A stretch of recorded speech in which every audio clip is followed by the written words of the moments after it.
கர்த்தர் உன்னை தினமும் தேடி வருகிறார் என்ற தலைப்பில் நாம் அதிகமாக தியானித்து வருகிறோம். இன்று கர்த்தருடைய வார்த்தை தியானிப்போம்.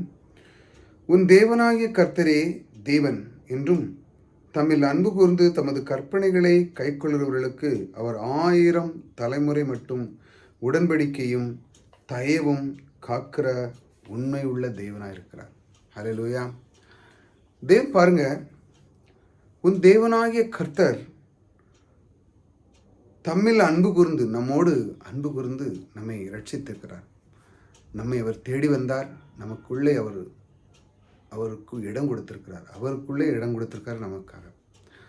முதல்ல அதுதான் மிகப்பெரிய பாக்கியம். நம்முடைய வாழ்க்கையிலே அவர் உள்ளத்துக்குள்ளே நம்மை பற்றி கரிசனையாக எண்ணி நமக்கு இடம் கொடுத்திருக்கிறார். பாருங்க, அன்பு கூர்ந்து தமது கற்பனைகளை கைக்கொள்ளுவர்களுக்கு அவருடைய வார்த்தைகளை நாம் எப்பொழுதும் நினைத்து கொண்டு இருக்கும் பொழுது நம்முடைய தலைமுறைகள், நம்ம சன்னதிகள், நம்முடைய பிள்ளைகள், நம்ம பிள்ளைகள் இப்படிலாம் நம்முடைய தேவனாகி கர்த்தர் நமக்கு எப்படி அந்த உடன்படிக்கை பண்ணாரோ, ஆபிரகாமுக்கு எப்படி உடன்படிக்கை பண்ணி அந்த ஆசீர்வாதத்தை நமக்கு எப்படி தந்தாரோ, அதே போல நாமளும் அதே போல விசுவாசித்து அந்த ஆசீர்வாதத்தை, உடன்படிக்கையின் ஆசீர்வாதத்தை பெற்றுக்கொள்ளும் பொழுது அது தலைமுறையாக காத்து கொண்டிருக்கிறது.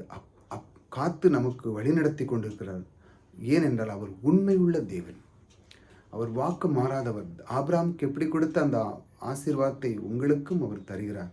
அந்த உண்மை உள்ள தேவன் உங்களுக்குள்ளே இருக்கிறார். இந்த தேவனை நீங்கள் அறிந்து கொள்ளும் பொழுது உங்களுடைய மனமே பூரித்து வியக்க வேண்டும். அந்த அளவுக்கு இப்பேற்பட்ட தேவன் எனக்குள்ளே இருக்கிறாரா? ஆபிரகாமுக்கு கொடுத்த அனைத்து ஆசீர்வாதம் எனக்கும் தந்திருக்கிறாரா? நீங்கள் அந்த உடன்படிக்கையை நிறைய பேர் வெறும் இதை சும்மா தான் படிக்கிறாங்க. ஆனால் அதை ஒருவன் உணர்ந்து அது என்னுடையதான் என்று அவன் முழுமையாக விசுவாசிக்கும் போது அதை பெற்றுக்கொள்கிறான். பாருங்கள், அந்த உடன்படிக்கை மூலம் ஒருவன் தேவன் அவனுக்கு கொடுக்கிறார். விசுவாசத்தின் மூலமாக அவனுக்கு கொடுக்கிறார். கொடுத்த உடனே அவனுக்கு என்ன கிடைக்கும் பாருங்க, தயவும். அந்த தயவு கொடுத்து காக்கிற உண்மை உள்ள தேவன் அவனுக்குள்ளே இருக்கிறார். இந்த உண்மை உள்ள தேவனை நீங்கள் பற்றிக்கொள்ளுங்கள். ஒவ்வொரு நாளும் நாம் தியானிக்கிறது, கர்த்தர் உன்னை தினமும் தேடி வருகிறார் என்ற தலைப்பில் அதிகமாக தியானிக்கிறது. அவர் நமக்கு எப்படி இருக்கிறார் என்பது, அவர் நம்மை எப்படி காத்து கொண்டு இருக்கிறார், நமக்கு எப்படி உண்மை உள்ளவராக இருக்கிறார், நமக்கு தலைமுறை மட்டும் அவர் உடன்படிக்கை நமக்கு எப்படி காத்து கொண்டு இருக்கிறார் என்று தான் அதிகமாக தியானித்து வரும். என்று அவர் கூறுகிறார், நான் உனக்கு தலைமுறையாக மற்றும் உடன்படிக்கை தயவும் காக்கிற உண்மை உள்ள தேவனாக நான் உனக்குள்ளே இருப்பேன் என்று அவர் உங்களுக்கு வாக்கு கொடுக்கிறார். இந்த மாதிரி தேவனை நீங்கள் பற்றிக்கொள்ளுங்கள். கர்த்தர் உங்களோடு கூட இருக்கிறார். கர்த்தர் உங்களை ஆசீர்வதிக்கிறார்.